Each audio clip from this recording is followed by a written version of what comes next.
JDN Radio 101.5 FM, broadcasting for all. You are listening to JDN 101.5 FM, 1 Church Street, Joyce B Road, Okeado in the city of Ibadan, Nigeria. JDN 101.5 FM, broadcasting for all. Don't touch that dial. You know the frequency, JDN 101.5 FM.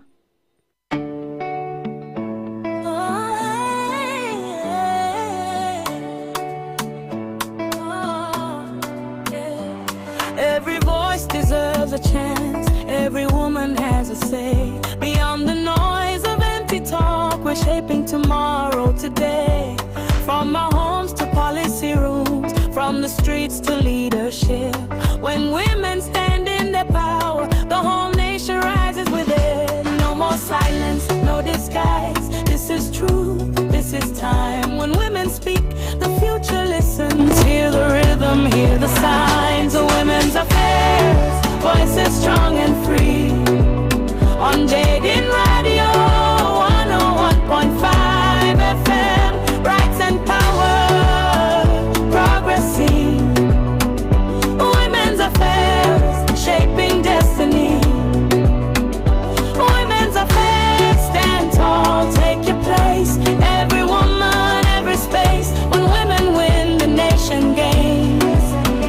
Women's affairs will lead the change. Not a favor, not a trend.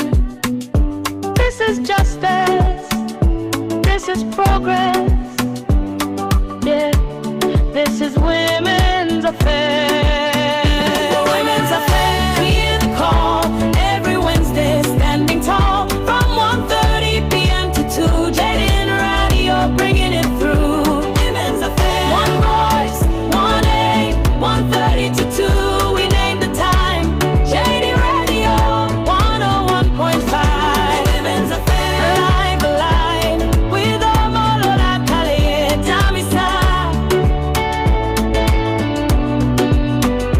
Women's affairs, one Wednesday, 1:30 p.m. to 2, we name. On JD Radio 101.5 FM. With OMOLOLA, KALEJAYE, voices right.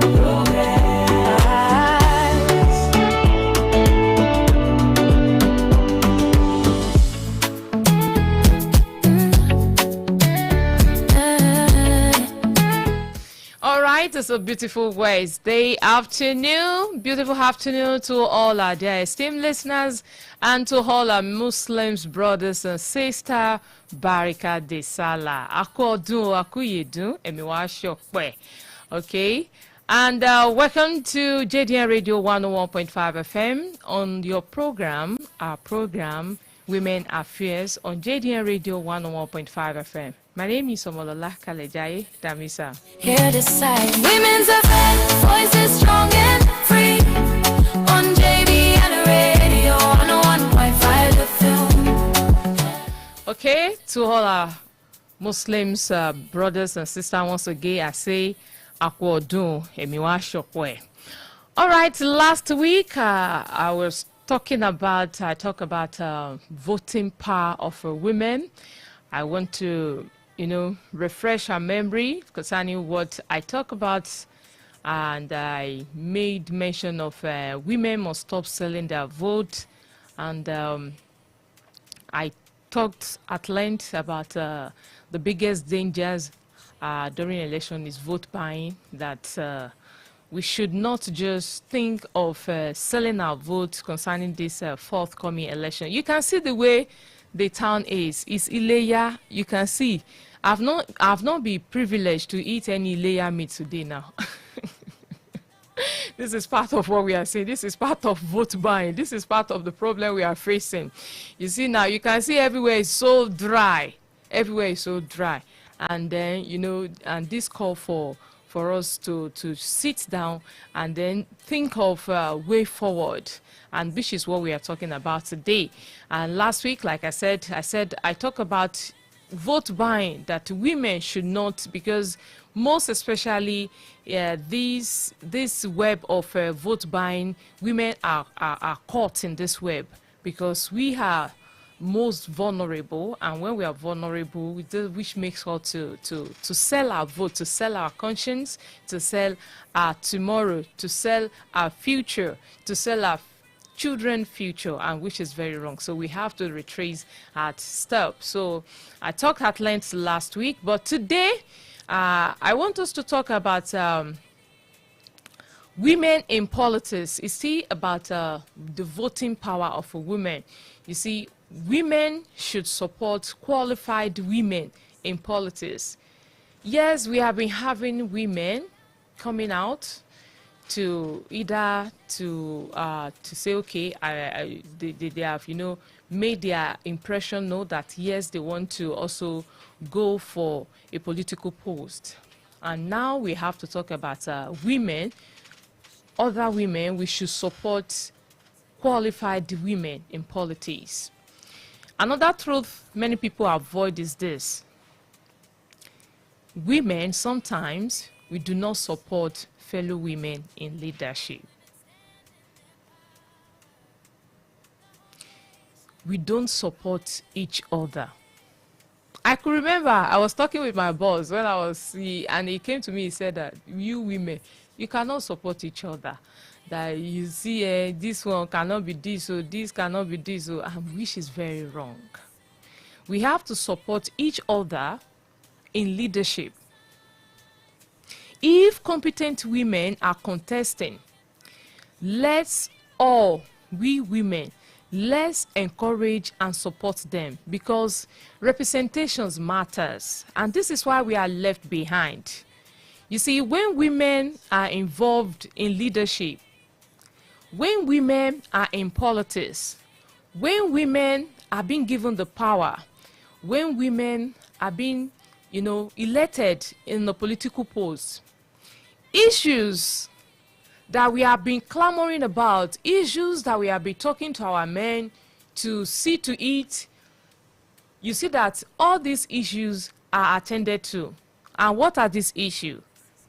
Number one, maternal health. Maternal health. You know, it's only, okay, I don't want to sound judgmental, but I would say, should I say 75% of men, or I should say 50% of men, care for their wife during pregnancy. But the rest, they'll be like, oh. But you see, when we have women to represent us, when it comes to leadership, so issues like maternal health will not be a problem. A woman will know that, yes, you can see, go to all these primary health care.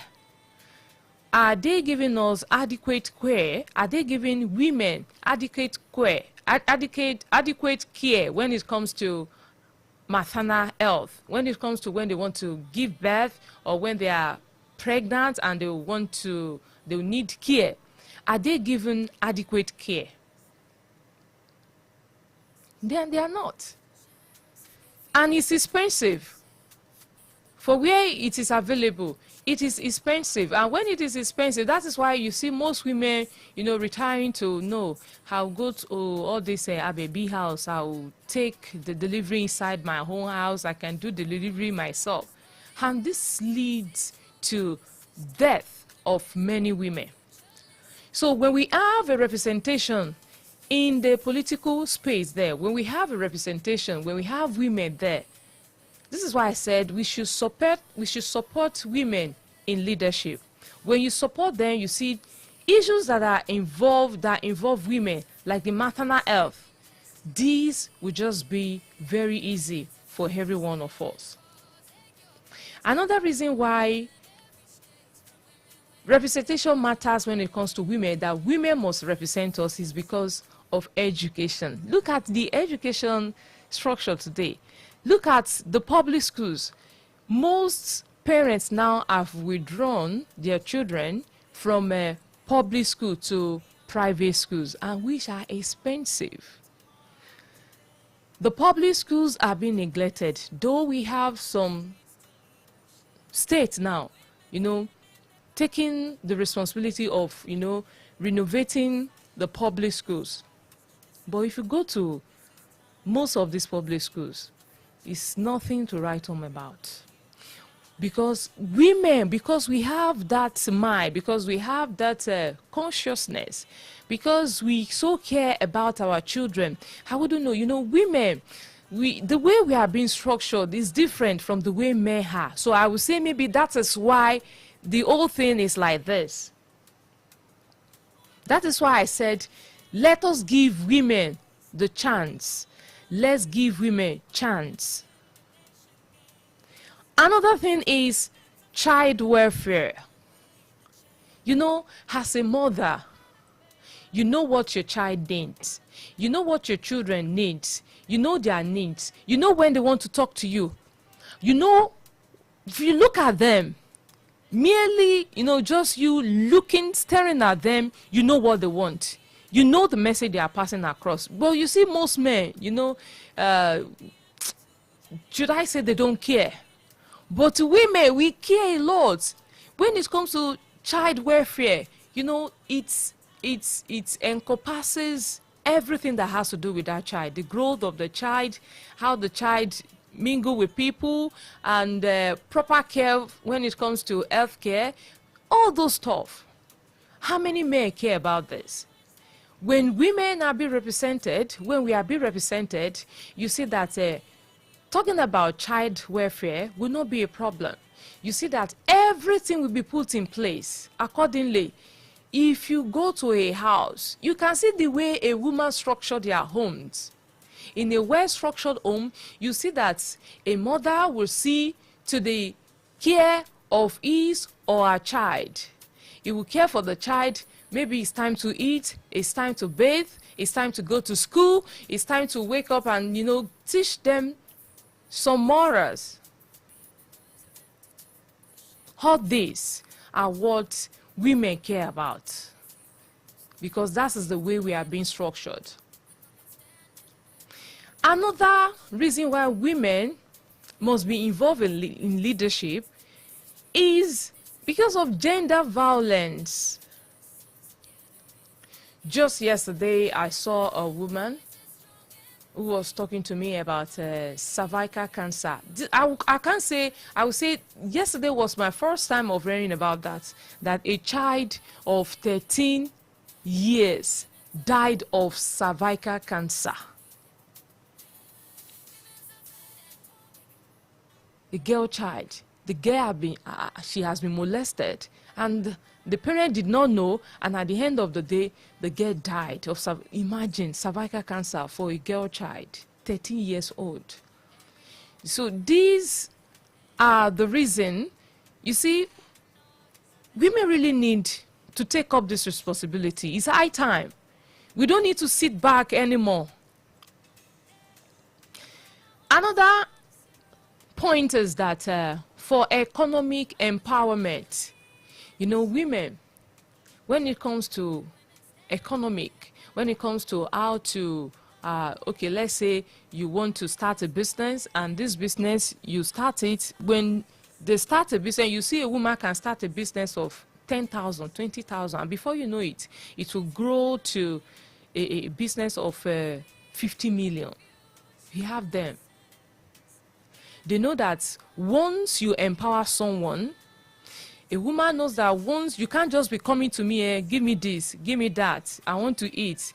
They know that once you are being empowered, why do you think women teach their children to acquire skills? Why do you think some women will say, go and learn a job, go and learn a skill?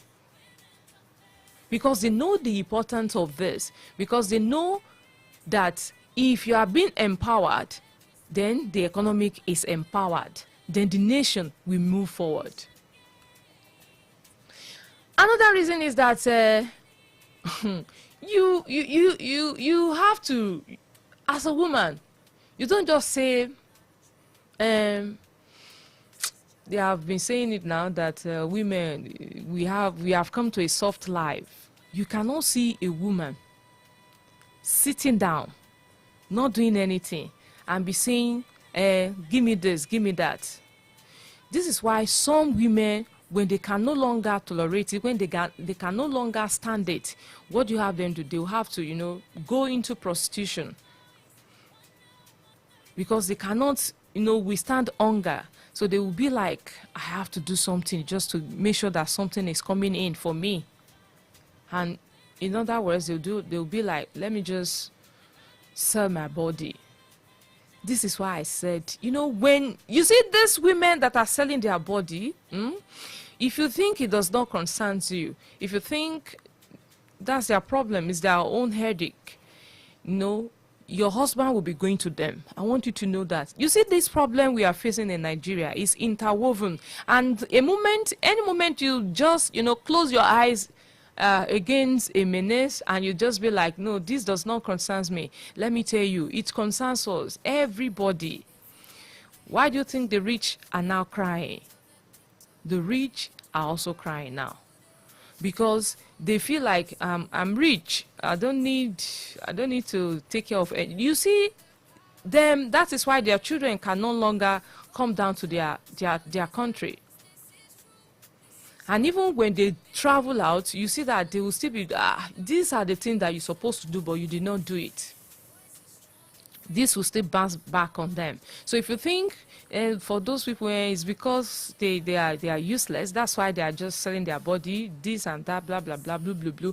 You have to support that woman that you see is matured enough. You have to support that woman that you see that, yes, this woman is capable. You have to support that your fellow woman that you see, yes, he said, yes, a visionary woman that said, yes, I know this thing can be changed. We can change it. Don't just sit down and be gossiping like, oh, do not do that. Let's support them. Let's sit down with them. Okay, how do you intend to do it? What are the ways you want to do? What are the things you intend to do concerning this?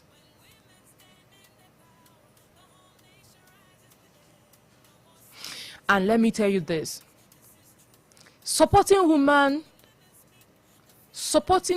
who are capable, who are visionary, who you see a trait of leadership in them does not mean that you are simply supporting them because they are women. And don't just say because she's a woman now, let me just support her. No, it means supporting credible, capable, and visionary women. That is what it means. It means you're supporting a credible, a capable, a visionary woman that you see, yes, this woman, she can do it. Let's support her. Another thing is that women must educate other women. If you are an educated woman and you know about all this thing, because you see, many rural women, they still lack access to correct political information. They believe the way this politics is being carried out, that is why you still have them on the streets wearing Ankara, going, following all these politicians. Because they lack access to correct information about politics. And some of them are manipulated through fear. Some through fake news or tribal sentiment. So educated women must educate others. This thing, Nigeria can change. We cannot go on like this. It can still be changed. Tell your neighbors, a woman, tell your neighbors, tell your sisters, tell your friends, and the Market Association about peaceful and responsible voting. Tell them. I was talking with my neighbor. I actually have told her that you see this thing that I've been talking to you about you not collecting money. She told me point blank that she will collect money. Then I told her that, do you know that as you are collecting that money, how long will you spend that money? She said when they did not collect money, what is happening? That if they did not collect money, they will not do anything. And so it's better for her to collect money so that they will not. I told her, you see, you are part of the problem we are facing. I told her, you don't need to call. You have to educate them. Educate your sisters, your neighbors, your friends, your sister. Tell them about responsible voting. Tell them when you vote, you don't need to collect that money. Once you collect that money, you've sold off your conscience. And also, women should also encourage young girls to understand governance early. You have to teach your girl. Don't say, oh, teach them, the young girls, to understand governance early, because you see, today's girl child can become tomorrow's president, can become tomorrow's governor, can become tomorrow's senator, can become tomorrow's minister. That is it. You have to tell them. You see, the way these our politicians are doing things, this is not the way it is being done. They can do it this way, they can do it this way. Teach your young girls. Teach them. Tell them. Let them know when they ask you questions, answer them. Ask them. Tell them. If they say, this person, this is our president, yes, you tell them this is our president. They are at the top of affairs, and this is the president, and you see this person, this is the governor. You tell them this is how to do it. If we need anything in these public schools, these are the people we can talk to. If they do it like this, they could come to our neighbor, our environment, our neighborhood, and then this is how they ought to have done to do things. Then, you know, you don't know. Let's teach them. Let them understand governance early, because we cannot talk, we cannot say what will happen tomorrow. And also, women must participate peacefully. Election should not become war. Election should not become war. And women should reject violence, hate speech, and political thuggery. Do not let yourself be used as a tool, as a political tool for violence or for hate speech or for political thuggery. Instead, women should become ambassadors of peace in their homes, in the communities, in their churches, in their mosques, and also in the marketplaces. Because a peaceful election protects families, businesses, and lives. That's it. You don't just say, automatic bele, ki wana bele. No. Let's see if we can have one or two calls. Let me ask you this question. Do you think, do Nigerian women truly use their voting strength? Are we really using it the right way? Are we really using it the right way? Our voting strength. Do we have to follow all these politicians, all these women you see in uniforms following the politicians? Do we have to do that? And then, why do many women, why do we avoid politics? Why do we say, no, it's a dirty game, I cannot join them? No. Why do we avoid politics? Then, should we have more women contesting for political positions in Nigeria? Few of them. Look at it in the House of Assembly here. How many women do they have there? Just two. Compared to over 30-something legislator, we have just two women. What is wrong? We need to have more women. We need to have them in the realms of power. What can women do to stop vote buying in our community? What can we do? What can women do? These are questions that are begging for answers. Let me open the studio line. 07048001015. 07048001015. Or 08022102163. When women stand in their power, the whole nation rises with it. No more silence, no disguise. This is truth, this is time. When women speak, the future listens. Hear the rhythm, hear the signs of women's affairs. Voices strong and free. Jading Radio 101.5 FM. Rights and power, progressing. Women's affairs, shaping destiny. Women's affairs stand. Yes, this is Women Affairs on JDN Radio 101.5 FM. Now we have been talking about voting power of women, and I'll be asking some questions that are begging for answers. Do Nigeria women truly use their voting strength? Are we really using it? Are we using it the right way? If yes, if we are using it the right way, then why do we still have women avoiding politics? In this age and time, why do we still have some women avoiding politics, like say, oh no, I can't contest? You can do it. You can do it. Should we have more women? Should we have more women in political position in Nigeria? Look at the Senate. How many women do we have there that are outspoken? Look at that woman, Natasha. How many do we have there? If we can have a woman like Akpoti Uduaghan, like if we can have we have 109 senators, right? And how many do we have there now? There's nothing stopping us like having 50 or even over 50 women to represent us at the Senate. You can see the men, what are they deliberating upon? They are not giving us God. I don't want to sound emotional today. How many women, how many men, the men that are there, what are they deliberating upon? You see what they do there now? They go there, they talk. So we too can do it. Women, we can do it. And what can women do to stop this vote buying? Stop following all these politicians and giving us 1,000 naira. We are more than that. Women, please let us wake up. We are more than collecting. You see now, they give us three cups of rice. They give us 1 kg of rice. They give you 1 bag of rice. For how long will you eat that? Can they give men that? It is only the women that they give that to, because they know we have the voting strength. So are we using it the right way?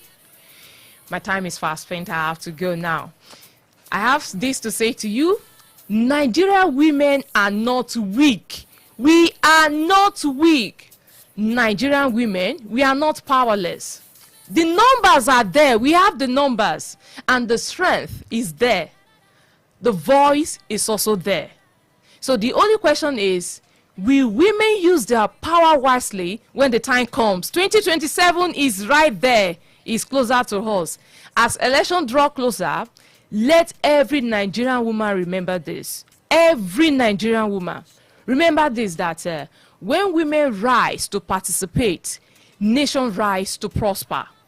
Your vote is your voice. Your participation is your power. And your decision can shape the future of Nigeria. Not only the future of Nigeria, your own future, your children's future. I remain your host, OMOLOLA KALEJAYE Damisa. See you next week by the special grace of God. Guys, this is true.